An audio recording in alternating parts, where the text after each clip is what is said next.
I was preparing for a very important performance. Today, my acting talent would finally be noticed. But then that stinker Claire pulled off my beard and ran out of the dressing room. Why did she need a beard? Was she going to play a man? She was such a tomboy. I ran after her, but before I could, she locked the door in my face. No, not now! I pounded the door for an hour and a half, but no one heard me. It seemed to be over. Now I could forget about my dream.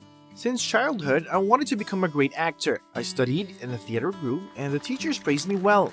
But I could not imagine that I would end up in this boarding school. I was against it because they only took girls here. But I got here on acquaintance. The fact was that the local acting troupe was noticed by cool producers. This was my chance.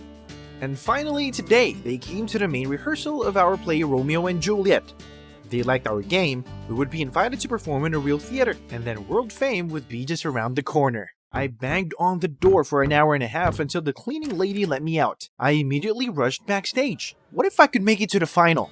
But the entire troupe was already going home. Because of me, the show was cancelled. The girls immediately rushed to blame me for this. I always ended up a whipping boy because I was the only guy in school. Only the straight A student Sarah quietly said that the members of the commission would return for the next rehearsal. I still had a chance. I let out a sigh of relief, but then I remembered who had started it all. I was so angry, so I hurried to the principal. This was my mother. I would tell her everything. Let Claire be removed from the play for her outburst. From the first day of school, this hooligan had been harassing me. I didn't understand why she hated me so much. However, all the girls didn't really like me either. I was the only guy in the boarding school and so talented. They were just jealous of me. So as I walked down the hall, every girl felt that it was her duty to call me names. But I didn't care. I had only one goal in life. To become a famous actor. I just reached the principal's office when I heard someone crying on the other side of the door. I listened. It was Claire. How did she get ahead of me? Through her tears, she said that she was sorry about the disrupted rehearsal and that it was all due to the fact that I was harassing her. What a liar. I stormed into the office and shouted that Claire was lying. She locked me up on purpose. Mom gave us a tired look. She didn't believe in Claire and said that with her character, she wasn't likely to let herself be offended. But then she turned around and said that I was also no good. I came to complain instead of solving the problem. I felt hurt. Claire could also hear my mother telling me off. As a punishment, my mom sent Claire and me to clean up the auditorium. And we had to start right now. Back there, Claire and I got down to business in silence. I had so much to say, but Claire suddenly asked me to move the wardrobe. Okay, no problem. But as soon as I went to the wardrobe, it began to fall on me with a wild crash. I miraculously jumped out of the way. What are you doing? I shouted. But all Claire said was that with a broken arm, I probably wouldn't be able to act in the play. She slammed the door and left. Claire was completely out of her mind. I needed to find a new Juliet for the play. And someone who didn't want to beat me up with a wardrobe. After cleaning, I was sitting in the hallway thinking about how to displace Claire when I suddenly saw my classmate Sarah. I couldn't help but smile at the sight of her. Sarah was the only one of the girls who had always supported me. We started talking, and Sarah said I was lucky to be playing the lead role, but she was just Juliet's understudy. Exactly! Without thinking, I blurted out loud, so why don't you play Juliet instead of Claire? Sarah stared at me in disbelief. But then she added timidly that this was only possible if Claire didn't show up or lost her costume. Then she would need an understudy. Sarah, you're a genius! The next day, I snuck into an empty dressing room and started looking for the dress that Claire was supposed to play in. I would steal it. Claire wouldn't be able to go on stage, and Sarah would replace her. Soon I had the dress, and I ran to hide it behind the locker. On the way back, I looked out into the hall. The commission was already assembled. Today, everything would be perfect. I had already changed my clothes, but I couldn't resist looking into Claire's dressing room. She was frantically looking for her dress. Oh, how angry she was. But then Claire saw me at the door. She slowly came over and grabbed my shirt. Well, then I'll play Romeo. Take off your suit, she said. No way. I ran backstage as fast as I could, but Claire was not far behind. I was almost at the stage when Claire grabbed my wig and we fell to the floor. And then I realized that everything was too quiet. I looked around slowly. We were being watched by the commission and a full house. We were on stage. Before I could say anything, the curtain fell. A couple of minutes later, I was sitting backstage and couldn't believe it had ended like this. This time, everyone saw my failure. Just then, an enraged producer came backstage. He began to shout that this was the first time he had seen such disrespect for the audience. He added dryly that we had missed our chance. After that, he left. I couldn't believe it. Claire, it seemed, was also in shock. We ran out of desperation for the producer when suddenly we saw my mother in the hallway. What was she doing here? The next second, my mother was on her knees in front of him, begging him to give us one last chance, under her personal responsibility. Mom, I set her up, and she still wanted us to perform. The producer gave her a scornful look, but still chuckled. Okay, you have a week. I jumped with happiness, and immediately began to thank my mother fervently. Wouldn't have worked without you. The next day, all the girls at school pointedly did not communicate with me and Claire because of the disrupted performance. I had never cared about the lack of friends, but now I felt very lonely. I was standing by my locker when someone pushed me from behind. I turned around. It was Claire! What else do you want? But Claire suddenly blushed and said she wanted to offer me a temporary truce. In order not to spoil the performance, we needed to rehearse together. She had to be up to something. But on the other hand, the whole troupe suffered because of our quarrels. After that, Claire and I shook hands and agreed to meet in the auditorium after school. Let's see what kind of trap she's devised. But nothing happened on the next few rehearsals. It was as if Claire had been replaced. She didn't try to kill me with a wardrobe or even call me names. Moreover, with each rehearsal, I realized more and more that Claire was very talented. And how did I not notice that before? During one break, I asked Claire why she hated me. She frowned. She used to play all male roles, and the role of Romeo was her dream. And that's it? I suddenly blurted out that she was a great Juliet and a wonderful girl. And then Claire looked at me so tenderly. I looked into her big eyes for the first time. Her dress went so well with them. Stop, what was I thinking? That was Claire Tomboy. The day before the performance, we rehearsed until night, and then suddenly Claire dropped the script. I jumped up to help, and our hands touched. A shiver ran through my body. I looked into Claire's eyes. Our lips were so close. Suddenly, Sarah bursted into the room. Claire and I immediately pulled away. Sarah stared at us for a moment, then said I was a liar. I promised her of the role of Juliet, and now I was kissing Claire. I wanted to go to her, but Sarah shouted that she would not forgive me and ran away. Claire asked coldly, "You wanted to deprive me of the role of Juliet? So everything you've told me is just for your plan?" I began to make excuses that I wanted to do this earlier, before our rehearsals, before I knew how wonderful she was. But Claire gave me a scornful look and left without a word. I wanted to stop her, but I knew that now she would only send me away. As I watched her go, a hole opened in my chest. I couldn't sleep all night, and I came to the play terribly tired. I wanted to see Claire soon, but she didn't even say hello to me. Sarah was avoiding me too. As soon as the director and my mom noticed me, they immediately shouted that we did not dare doing anything today. Claire smiled blankly and said that she didn't care about me at all, so they could stop worrying. I looked out into the hall from behind the scenes. The commission looked at the stage expectantly. I felt a wild tension. My palms were sweating. The curtain opened, and the play began. Claire played the whole production just fine, but I couldn't concentrate. Time after time, looking at Claire made me sadder and sadder. What have I done? During the rehearsals, I got to know her from a different side, and I realized that Claire was not a tomboy. She was gentle and affectionate. Claire opened up to me, and I just messed it up. And then when it was time for my monologue, I couldn't say a word. I stood on the stage and knew that I had to finally speak. I took a deep breath and immediately warned the audience and the producer that my text would be different from the original one. Then I turned to Sarah, who was standing backstage, and publicly apologized. I behaved abominably when I promised her the part. Then I looked at Claire. My hands were shaking with fear, and I said that I was terribly sorry that I had offended her. And even if I didn't have any more chances, I wanted to say something. I think I'm in love, Claire. I'm sorry I realized this so late. The words echoed through the hall. There was a complete silence. The audience and the commission looked at each other in bewilderment. After an interminable minute, tears welled up in Claire's eyes. I thought I ruined everything, and suddenly, she kissed me. The audience bursted into applause. Immediately, I saw the producer slowly get up from his seat. My heart sank. He would say that it was a failure, and I could forget about my acting career. And suddenly the producer said that it was very cool and emotional. We were invited to perform at the theater. Really? After everything that happened, we got our chance to be famous still. Claire and I jumped for joy. I saw my mother in the hall, wiping away her tears and looking at me approvingly. I was smiling when Claire took my hand and whispered, "I think I like you too." And oddly enough, Those words were more important to me than our invitation to the big stage. And then I think I understood what Shakespeare was trying to say in Romeo and Juliet.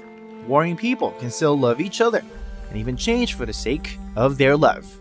We crept into my room by the fire escape so that we wouldn't be seen. Chuck was about to kiss me when suddenly, gosh, the footsteps. These are them. I told Chuck to hide, but he hesitated. My parents will kill you if they find you here with me. I blurted out and shoved Chuck into the closet. And a second later, my parents came in.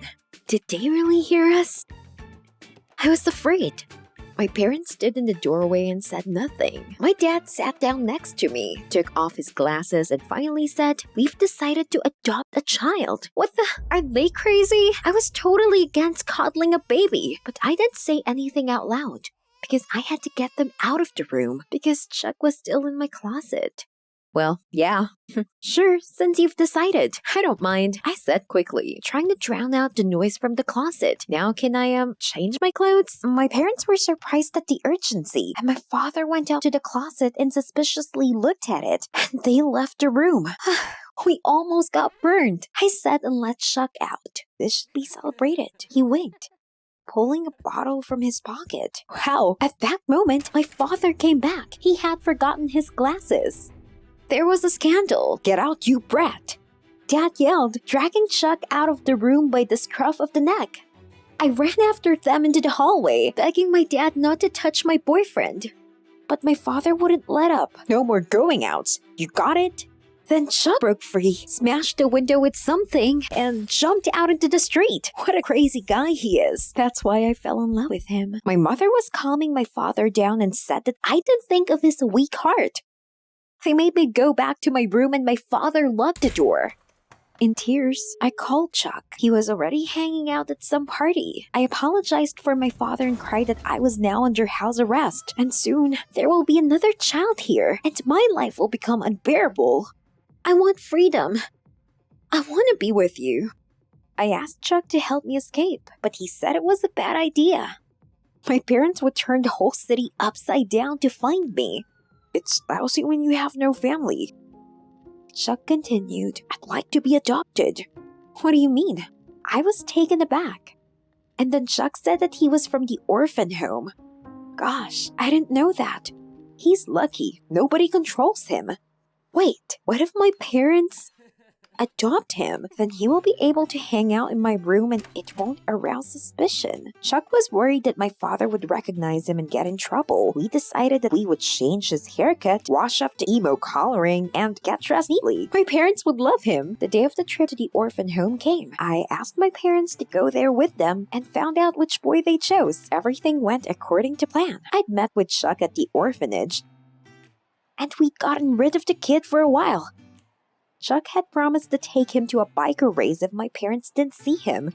Chuck was unrecognizable. He played a whole performance in front of my parents. He told them how he likes to fix cars and is fond of homemade pastries. He even baked cookies himself. My mother was delighted with him, but my father was still doubtful. In addition, they were worried about the 10-year-old boy they had previously seen. After all, they were thinking about him for so long. We went to look for him in the yard, and then my father was attacked by a dog. Chuck instantly reacted and drove it away. Wow. I hinted to my dad that a 16-year-old boy is a much better option, and there's less fuss with him and much more help. In the end, my parents agreed, and a week later, Chuck could leave with us. When we got home, Chuck moved into the room next to mine. Now we will be together all the time. The first day, I was waiting for him after school, but he didn't come. As it turned out, my parents had already enrolled him in the sports section. Wow. And the next night, he was busy doing his homework. I was looking forward to the weekend, but Chuck spent it helping my parents around the house. I couldn't believe my eyes. Where was that freaky rebel I fell in love with? He even studied better than I did. Chuck made excuses saying he was interested in a lot of things and it was difficult to do everything in time. Then I asked my father to reduce his load, but he ignored me. In the end, Mom and Dad spent days talking to Chuck. Parents seem to have forgotten that they have their own daughter. They didn't even care how I dressed or what time I got home. And Chuck continued to behave like an obedient son. We didn't go out together at all. I was hoping things would get better after the night of the rock concert. The concert was announced a month ago, and the teenagers weren't allowed in. But Chuck promised to arrange it. We agreed to meet at the entrance, but I ended up freaking outside for hours, and he never came. When I got home, Chuck said that he and my father had an urgent business in the garage. He seems to have gotten used to the good boy role and forgotten that he's here for me. I have to show him how easily he can lose my parents' favor. While he was in class, I made a mess of his room, and then I put cigarettes pack in his jacket. I spent a whole evening waiting for it to be found. A day later, I broke Dad's screwdriver in the garage and left Chuck's cap on it. I was hoping that after this, my parents would cool off and Chuck would think more of me. But in the end, even my father reacted calmly to all that, saying that the guy needs time to adapt. But Chuck was really mad at me. Why are you setting me up? He asked me once. What else should I do? I said he was my boyfriend, not my boring parents' perfect son. But Chuck said I had a great family and I was just being selfish. Oh, really? Then I'm gonna tell them that you're actually a ragamuffin who used them. I shouted and ran to the door. Chuck turned pale and grabbing my hand said, "You wouldn't dare." We'll see. I broke away and ran into the living room to my parents. I blurted it out to them right away. Chuck was only pretending to be a good boy, and that he was the boy my parents saw in the closet that day. My father was enraged instantly. He yelled that I had shamelessly deceived them, and then Dad suddenly froze. He swayed, croaked something, and started to fall, holding his heart. Oh my God! From shock, my mother and I did not know what to do, and only Chuck didn't lose his head. He yelled Mom to call 911, ran up to Dad, and started doing heart massage. What if Dad doesn't help? And Dad, I won't forgive myself for this. When the doctors arrived, my father's condition was really bad. He was taken to the hospital. My mother and I accompanied him and waited in the waiting room all evening. It was just painful. Finally, the doctor came out and said that Dad was in a coma, but without first aid, he wouldn't have survived at all. It's all thanks to Chuck. We were forbidden to stay the night there, so we came home. But we couldn't find Chuck and all his belongings were gone from his room. I understood that Chuck ran away. Everything collapsed in an instant. I felt terrible. I'm the reason my dad's in the hospital. Why did I turn in Chuck? My parents were so attached to him. They were happy when he lived with us. And now we need to find Chuck and apologize. Mom suggested we go to the orphan home together. What if he went back there? The next day, she baked Chuck up high and went there. But the caretaker said Chuck never came back. We were very upset and were about to leave when suddenly I heard the orphans' conversation. All their squad was going to the nightclub this night. Chuck's probably there. We went to that nightclub and struggled through the crowd. Looking around, here he is. Chuck tried to run away again, but I stopped him and forced myself to say, "It was hard for me to accept how much you've changed. I don't know what's between us right now, but my family needs you." Chuck hesitated, but then Mom came over and handed him a piece of pie. "You must be hungry." Then Chuck looked confused and stared at the floor. He didn't know what to say. His freaky parents, standing around, stared at us in disbelief. Finally, Chuck looked up, smiled and said, "Your home is the best food in the world." We laughed and hugged. Seems like he really has become a part of our family. We left the nightclub and then we got a call from the hospital. They said my father has emerged from coma. We rushed there and ran into his room. Thank God, Dad is fine. Mom and I rushed to hug him, and only Chuck was left standing awkwardly in the corner. Then Dad noticed him and called him over. "Thank you," he softly said to Chuck and tightly hugged him. We all returned home together. I thought my father would hate me after my scam, but we ended up being more careful of each other. I apologized and stopped arguing with him, and Dad realized that he was strict with me. Chuck got along well with Dad and actually even shared his interests. Parents no longer worried that their foster son was a freak. They thought Chuck was a good person and didn't mind us dating. The only thing we still have to decide is, who are we to each other? I quietly made my way to the vault where my parents hid the money. I needed some new clothes to go to the club. I even took a gold key-shaped pendant from my mom's jewelry box to look my best. I went in, but there was a glittering emptiness waiting for me inside. It was strange, but everything here used to be littered with money. I even had to jump up to see if there was anything left on the top shelf, and suddenly something creaked under my foot. Then the floor abruptly parted, and I fell into the dark hole. It hurts. I landed badly on something hard, but it seemed I was intact. Where was I? I took out my phone, but there was no connection. Then I turned on the flashlight and froze from what I saw. This was some kind of dungeon, judging by the size. Almost an underground city. There were gilded statues everywhere, and mountains of gold bars were scattered right on the floor. Yes, my parents of course were rich. But not so rich. No, it looked more like some pharaonic tombs or abandoned treasure troves. My mom and dad worked in the city hall, and at school they kept whispering that my family was stealing money from the budget. But I didn't believe the rumors. Parents were just well paid. I always stood for them, so none of the kids at school hung out with me because of it. Well, I didn't care. No friends, but I had money. But things wasn't so smooth with money lately either. Dad disappeared a month ago, and according to my mom, took all her savings with him. My mother repeated sadly, how could he do this to us? And now I fell into some damned underground palace. And where was all this from? I wondered if my parents knew about this. But then I heard a rustle. I whirled around and shone my flashlight. Who's there? I listened. Everything was quiet. I thought I heard something. And suddenly a wild, thin guy ran out of the darkness and immediately rushed at me. I screamed in terror and ran. I ran, shining my flashlight on the way, but quickly tripped over a gold bar and flew into the wall. I turned around. The guy was already very close. I squeezed my eyes shut in fear. He was going to kill me. But suddenly he took me by the elbow. Are you hurt? He asked. Then he apologized and said he wouldn't hurt me, but I pushed him away. Who are you? The guy's name was Sam. He said he had been here for over a week. Yeah, he didn't look so good. And then I asked how he even survived here. Sam said that here he could drink water running down from the pipes and eat cockroaches. I stopped and looked around for a way out. I am not going to stay here, I told the guy, but Sam said sadly that there was no way out. Stop! How did such a ragamuffin even end up in my house? More precisely, under the house. Sam said that he came to us because his mom needed an expensive surgery. They had no money, and my dad, according to rumors, used to willingly help the poor.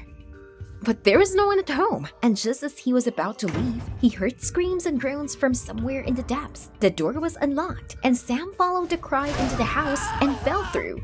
Yes, my mom always scolded my dad for this unhealthy craving to give away our money to everyone, but I wasn't up to it now.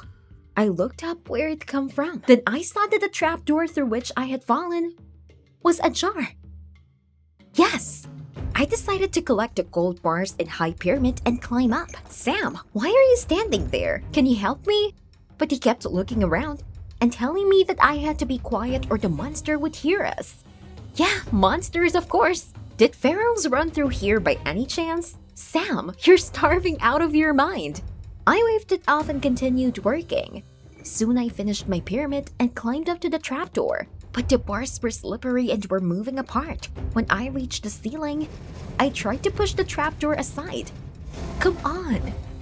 But when the trapdoor began to give way, the bars under my feet parted, and I fell down with a crash, and the trapdoor slammed shut over my head. Ah! No! Suddenly a moaning came out of the darkness, and then I heard a sound, like a door slamming somewhere in the back. But Sam, terrified, grabbed me and dragged me behind a pile of gold. What are you doing? We have to run to that door. And then Sam started pointing with a shaking hand. I peered carefully from cover and saw a figure in the dark. It was approaching us. Sam whispered that this was the monster, and if he finds us, we were finished. I was very scared. I tried not to move. And suddenly the monster let out a brutal roar and bent down to us. The light from my flashlight lit up his emaciated face. It was Dad. What's going on? I dropped my phone in shock, and Dad immediately rushed to me. Dad, what are you doing? It's me. But my dad didn't seem to recognize me. Out of fear, Sam and I ran in different directions. I had never been so scared. Suddenly, I heard something fall in the distance. Dad rushed over. Sam immediately ran up to me. He threw something and distracted Dad with it. I quickly led him to the room where Dad had come out. "Come on, Sam. There's a place to hide." We ran in and slammed the door. Heck, there was no lock. Then Sam leaned back against the door. My legs were still shaking, and I couldn't believe that my dad had left my mom and me and stayed here, surrounded by all this gold. But why? I looked around. The small room was filled with construction junk, and then I saw a strip of light under one of the cabinets. "Hey, Sam, what's this?" The cabinet was very heavy, and I only moved it halfway. But it was enough to see the tunnel, at the end of which there was a light. "This is the way out, Sam," I whispered with hope. Sam came over to me, but then the door burst open and Dad came rushing in. His face was horribly contorted with anger. Oh no, there was no time to think, and I struggled inside. Sam followed. "Faster!" Dad almost grabbed Sam's leg, but Sam managed to dodge. I crawled forward, tears rolling down my face. The tunnel was too narrow for my dad to catch up with us, but the lack of air made me dizzy. I was suffocating. Gradually, the tunnel became wider and it became easier to breathe. There was a grate at the end, and there was a lock on it. Really, it was all for nothing. I was in despair. Freedom was so close. Out of desperation, I turned to Sam and wept silently. My dad was almost upon us, but Sam was staring at my neck and pointed his finger on the pendant, in the shape of a key. "Sam, it's just a necklace I stole from my mom today." But then Sam asked me to try to unlock the lock with it.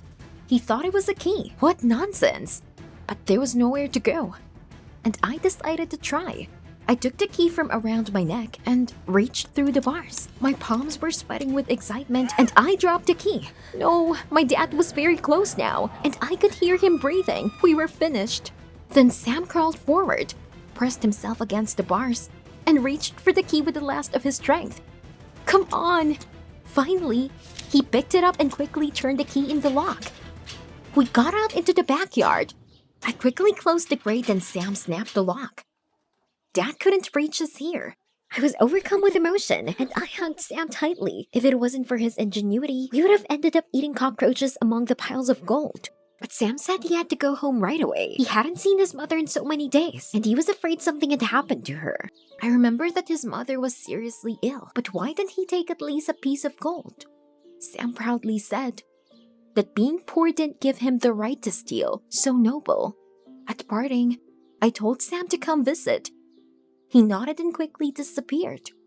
I was so ashamed. For the sake of some party, I wanted to steal from my own parents, and I found my dad. I needed to tell my mom about this as soon as possible. As soon as I ran home, I hugged my mom tightly and confusedly told her about everything that I had just experienced. "We need to call the police, Mom." But to this, my mother coldly replied that it was none of my business. What? Then my mom grabbed me roughly by the arm. "Mom, what's going on? Let go of my hand. I'm in pain." She dragged me somewhere, took the tape, and began to wrap it around my hands. I tried to pull away. "Mom, what are you doing?" My mom was silent and looked into my eyes and continued. Then she nervously shouted that in our family, only she cared about the future, and we were all selfish. After that, she added in a whisper, "Go to your crazy daddy." And just as she opened the trapdoor, someone jumped on her from behind it. It was Sam. She fell down, and Sam helped me free myself. We ran out of the house and stopped on the street to catch our breath.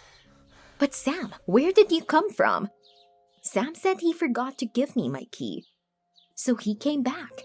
"Thank you, Sam. You saved me."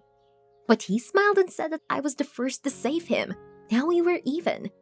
At that moment, we heard Mom's screams from the dungeon. I couldn't believe my own mother tried to kill me and my dad. The money clouded her mind. The realization brought tears to my eyes. Sam put his arm around me, and we sat there for a long time. An hour later, I called the police. I told the cops everything, and then I watched my mom get taken to the station. My heart was breaking, but what else could I do? The cops released my dad and took him to the hospital. Because of exhaustion, he completely lost his nerves. But soon he recovered and returned home. I was so happy. But my mom was less lucky. She was diagnosed with psychosis and sent for long-term treatment, after which a prison sentence was waiting for her.